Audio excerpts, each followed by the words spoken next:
Amorçons ensemble la portion de débat de la soirée. Celle-ci comprend, comme on vous l'a dit tout à l'heure, 4 thèmes qui correspondent à autant de questions en lien avec les enjeux et les préoccupations des citoyennes, des citoyens de Bécancour, Nicolette, Sorel, Alnobac. D'entrée de jeu, l'économie. Rio Tinto Fer et Titane, ArcelorMittal, les forges de Sorel, des dizaines de fournisseurs et de clients. Décidément, qui dit région de Sorel-Tracy dit acier. Avec les annonces de tarifs douaniers du locataire de la Maison-Blanche, la région vit des incertitudes qui pourraient avoir des impacts sur près de 3 000 employés et qui pourraient rebrasser les cartes de l'économie locale. Voici la première question.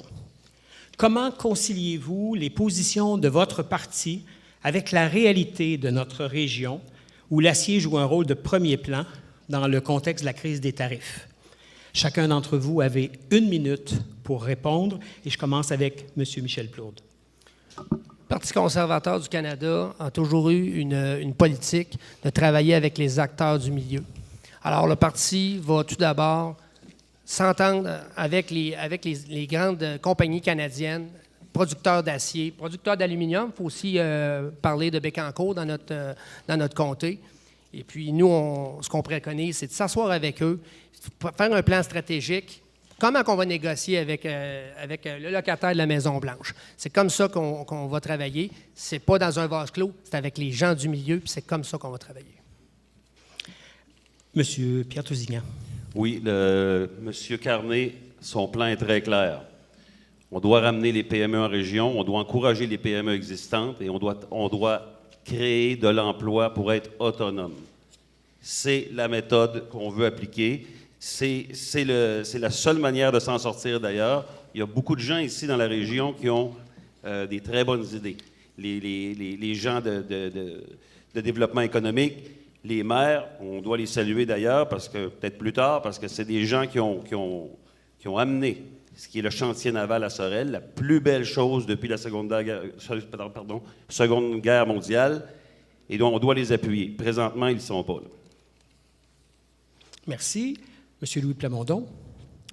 Moi, je pense qu'on envoie M. Carney, M. Poilievre ou le pape rencontrer M. Trump.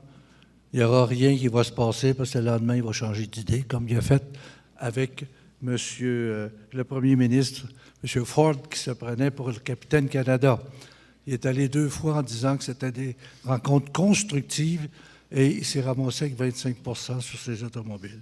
Donc, ce qu'on a, c'est à se préparer, nous, par des rencontres que j'ai déjà faites avec Québec Aron, qu'on appelle maintenant Rio Tinto, avec également les alumineries. Mais ces rencontres confidentielles nous ont démontré que les grandes entreprises ont de gros fonds pour en venir à bout de cette crise, mais ce sont les sous-traitants que nous devons soutenir par des programmes de bonification de l'assurance chômage et par des subventions à l'entreprise sans intérêt. Pas des subventions, des prêts sans intérêt aux entreprises pour qu'ils maintiennent le coup. Merci, M. Plamondon. M. Yannick Lapierre. Heureusement ou malheureusement, je suis d'accord avec vous, M. Plamondon. Non, on n'a pas le droit d'applaudir. C'est sûr que 3 000 emplois. Moi, je viens de la Côte-Nord, où est-ce qu'il y a une grosse aluminerie, il y a des grosses usines de fer, de boulettes. Et je tiens à vous dire que, oui, on doit être présent sur le terrain avec vous pour vous aider, pour trouver des solutions à vous en sortir. Puis oui, les fonds, les grosses entreprises en ont. Cependant, on ne sait pas ce qui va arriver demain matin. On ne sait pas si M. Trump va augmenter comme il a fait en Chine ou peu importe. Donc, il faut être proactif et non pas être réactif. Donc, maintenant, avec le Parti vert, on prévoit à long terme pour peu que ces choses-là arrivent, entre autres. Merci, M. Lapierre. On va vous donner un peu de liberté. Vous avez maintenant 4 minutes pour débattre entre vous et le tirage au sort a donné à M. Pierre Tousignan la possibilité de lancer le débat. OK, ma question va être pour M. Plourde. Vous avez affirmé il y a quelques minutes que vous étiez un citoyen du peuple, que vous voulez travailler avec les acteurs du milieu. Comment vous vous positionnez par rapport à ce que votre chef, M. Poilievre, dit? lorsqu'il traite les maires de Montréal, les maires de Québec comme incompétents. Est-ce que vous pouvez me parler de ça un peu? Bien, il faut appeler un chat, et puis on va appeler une chaise, M. Tousignan. Alors, quand on a des maires qui reçoivent de l'argent par un gouvernement qui est votre gouvernement, que vous supportez, et qui ne font pas de suivi, donnent des gros montants à Toronto, à Vancouver, à Ottawa, c'est des millions, et finalement, il n'y a pas eu de résultat. Alors, on peut blâmer les villes, de un. On peut aussi blâmer votre gouvernement pour un manque de compétences flagrant et un manque de suivi par rapport à ce qui se fait. Donc, pas de ce qu'on appelle là, des indices de performance. Ça n'a pas l'air d'être quelque chose qui existe au Parti libéral. Là, vous allez me dire que c'est les années Trudeau, mais je vous rappelle, et je vous le rappellerai souvent durant la soirée, que M. Carney a été pendant 5 ans le valeureux conseiller économique de Justin Trudeau. Quelqu'un d'autre veut intervenir? Monsieur Lapierre, oui, bien sûr, je vous laisse la parole, mon ami. Bien sûr que je ne porterai pas de jugement sur le Parti conservateur ou sur le Parti libéral, mais je vais vous dire que notre approche pour ce qui est du Bloc québécois, c'est de s'assurer, dans les négociations qui vont venir avec, forcément avec les États-Unis, et bien s'assurer que les dossiers importants du Québec, dont on n'a pas parlé du tout, on a parlé de l'automobile et du pétrole, mais on a oublié les forêts. Les forêts au Québec, c'est plus d'employés que l'automobile en Ontario. Qui a parlé aussi au niveau du département de l'aéronautique? Personne. Et pourtant, au Québec, c'est extrêmement important. Nous, on va être là pour rappeler qu'avant de partir en collaboration avec le Canada, avec le Mexique, on va travailler pour préparer un plan pour aller voir M. Trump, mais on va s'assurer que les dossiers du Québec font partie de ces revendications-là. Monsieur Lapierre, vous vouliez parler Oui, aussi? ben oui, les fameuses revendications, effectivement, il y en a, mais arrêtons de penser seulement... Je vais faire une petite parenthèse. J'ai déjà voté bloquiste dans mon jeune temps. Oh, c'est une bonne habitude. Donc, mais il faut arrêter de se mettre des limites aussi et pensons ensemble. Hein? Quand je disais tout à l'heure de mettre le pas en avant, c'est d'y aller ensemble. Si je regarde les libéraux, bien malheureusement, c'est les mêmes personnes à l'arrière de M. Trudeau qui l'ont laissé en place. Donc, ils sont maintenant derrière M. Gardner. On regarde M. Poilievre. M. Poilievre, bien, juste au niveau de la sécurité, transparence, j'ai un petit doute un petit peu avec ça. Là. Moi, je voudrais ajouter ceci à M. Plamondon. Parler qu'il faut défendre les intérêts du Québec, puis on ne parle pas de certaines filières. Je vais vous en parler d'une filière, moi, GNL. Pourquoi le Bloc québécois, il y a 2 députés sur 3 dans la région de Saguenay-Lac-Saint-Jean, vous n'avez pas supporté GNL. Et là, aujourd'hui, on a manqué le bateau. Hein? Puis c'est sûr qu'avec l'aide des libéraux, évidemment, surtout les libéraux qui se sont opposés à aller faire des pipelines vers l'Est, tout ça. On a manqué le bateau avec l'Allemagne. Là. Simplement parce que ce projet-là n'était pas voulu par le gouvernement, par l'Assemblée nationale du Québec unanimement. Alors, on respecte la volonté du Québec. Et ce projet de loi-là, au niveau environnemental, était fort discutable et il n'y avait pas une entreprise qui voulait le prendre en main pour le construire, premièrement. Merci beaucoup. Toujours sous le thème de l'économie. La région se réorganise, elle se restructure afin de garder sa population, puis surtout d'accueillir plus de citoyens. Ça pose des questions de l'accès au logement, de la gestion de la pénurie de main-d'œuvre, du positionnement de Sorel-Tracy dans l'industrie navale, comme on l'a souligné tout à l'heure. Outre la question de l'acier, quels sont les autres enjeux de l'économie pour les citoyens qui sont importants pour vous? Chaque candidat a 1 minute pour répondre, et cette fois, on commence avec Louis Plamondon.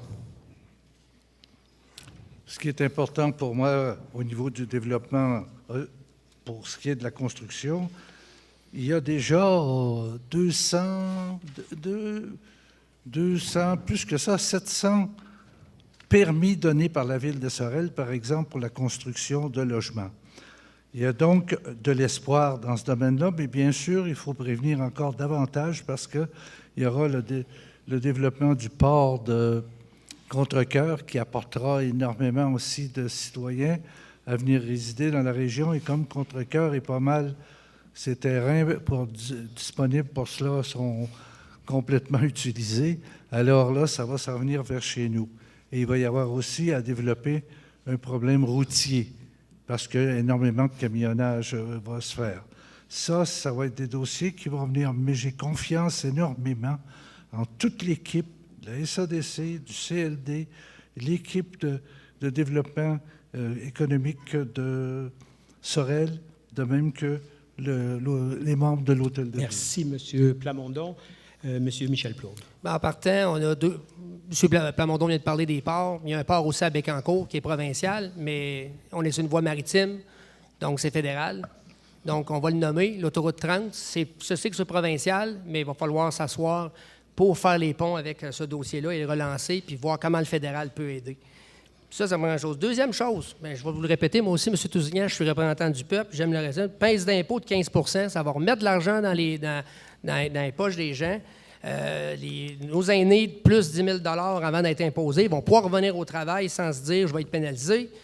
Les hypothèques pour permettre aux jeunes, puis moins jeunes, de s'acheter des maisons. On est rendu avec des hypothèques de 1,3 million. Donc, on coupe la TPS, 65 000 4 000 pour, aussi pour la main-d'œuvre. On a besoin pas juste des chefs, on a besoin aussi de personnes sur le terrain, donc des menuisiers, des coffreurs. Ça aussi, ça fait partie de notre deal. Merci, M. Plourde. 60 milliards de déficit. Excuse, M. Plamondon, c'est à M. Tousignan d'intervenir. Je vous en prie. Oui, vous avez parlé de la réalité du logement. Merci. C'est le projet. C'est sur la table. M. Carnet propose la construction de 500 000 nouvelles portes. Donc, il s'en est construit récemment 2700 dans la région. On ne peut pas faire de l'immigration non plus non contrôlée. Ça, c'est très important. On doit avoir la capacité d'accueillir les gens, mais est-ce qu'on a besoin des gens de l'extérieur? Oui. Chantier le plus important qui est jamais passé dans les dernières quinzaine, vingtaine d'années, c'est le chantier maritime. Chantier maritime, je veux saluer le maire de Sorel-Tracy, les gens du DEPS ont travaillé très fort et on s'en va pas seulement avec de la maintenance navale, on s'en va avec de la construction navale. De quoi que c'est pas vu depuis la Deuxième Guerre mondiale. C'est merveilleux. Et puis, on va être en arrière de ce projet-là à 100% pour les aider. Merci, M. Tousignan. Dernière intervention, 1 minute. M. Lapierre. Oui, bien, nous, là, oui, les travailleurs, mais il n'y a pas juste le port, il n'y a pas juste l'acier, il y a tous les autres. Et tous les autres, on est là pour eux. Donc, le logement abordable, ça fait des années que ça fait partie de la plateforme du Parti vert. Et là, tout d'un coup, les autres partis, ça émerge. Bien, tant mieux, au fond. Hein? Mais nous, on va investir le plus gros investissement depuis les années 70. On doit le faire. Et quand on parle d'abordabilité, c'est bien beau construire 700 permis, 700 logements, 700 bâtiments à logement, mais au final, quand ça coûte 1 250 pour un 3,5, c'est pas tout le monde qui peut se permettre ça, même des gens qui travaillent dans les usines d'acier ou autres. L'imposition équitable aussi. On va abaisser le seuil du revenu imposable au fédéral, on va le monter plutôt, à 40 000. Donc, les aînés qui veulent travailler, les gens d'expérience... Merci, M. Lapierre. Je pourrais vous en parler plus. Oui, bien justement, la parole va être à vous. Puis c'est d'ailleurs à vous de lancer le débat des 4 minutes. Vous avez vu qu'il y a plusieurs sujets sur lesquels vous pouvez débattre. Allez-y, c'est à vous. Bien, je continue toujours avec notre seuil imposable, notre non imposable plutôt au fédéral de 40 000. Donc, les aînés qui veulent travailler un petit peu plus, bien, ils n'auront plus d'impôts fédéraux à payer. On le sait, ça. C'est demandé au Québec aussi. Mais pourquoi aller travailler? Parce qu'on a payé de l'impôt toute notre vie. Bien là, regardez, au moins au fédéral, on n'aura pas à payer ça. Monsieur Plourde souhaiterait parler aussi. Oui. Mon collègue de gauche, écoutez, tantôt vous parliez d'immigration, contrôler ça. Je sais bien que vous en parlez, vous n'avez pas contrôlé grand-chose dans les 10 dernières années, avec ce qu'on appelle l'initiative du siècle. 1 million à 1,3 million d'immigrants, pas trop ciblés, on fait ça un peu n'importe comment. Je suis content de vous entendre là-dessus. Ce serait bien de revenir comme des années Harper, où on était à 300 000 par année, où on vient cibler ce qu'on a de besoin. On a un monsieur à Sorel ici que je parlais, il est ingénieur. Maintenant, il travaille comme concierge dans une entreprise. C'est très noble, là, mais je veux dire, il avait quand même venu au Canada pour être ingénieur.